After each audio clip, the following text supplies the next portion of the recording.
Hello বন্ধুরা, আজকে আমরা চিতল পিঠা বানাবো। চিতল পিঠা বানানোর জন্য আমরা চালগুলোকে 5-6 ঘন্টা ভিজিয়ে রেখেছি।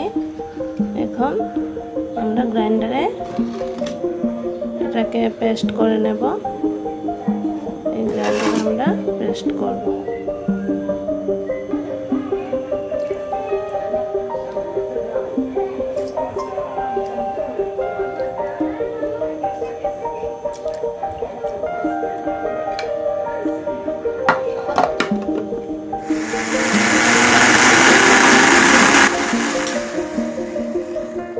চিতল পিঠার জন্য গুঁড়াটা রেডি করেছি।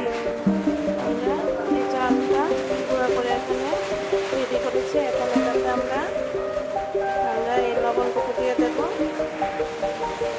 এখানে নারকেল কুড়াটাও দিয়ে দেবো। দিয়ে ভালো করে এভাবে মেখে নেব।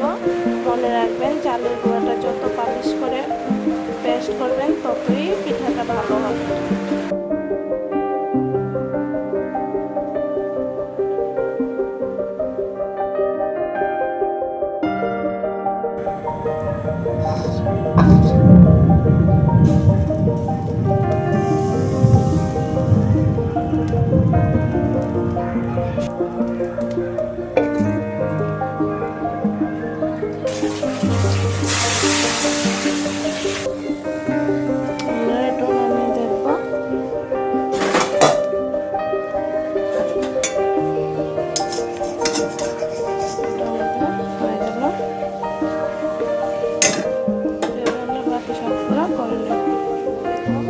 আমাদের পিঠাগুলো চিতল পিঠা বা খোলা পিঠাও অনেকে বলে থাকে রেডি হয়ে গেল।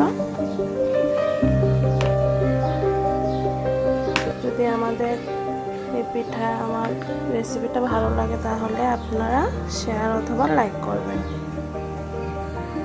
ধন্যবাদ।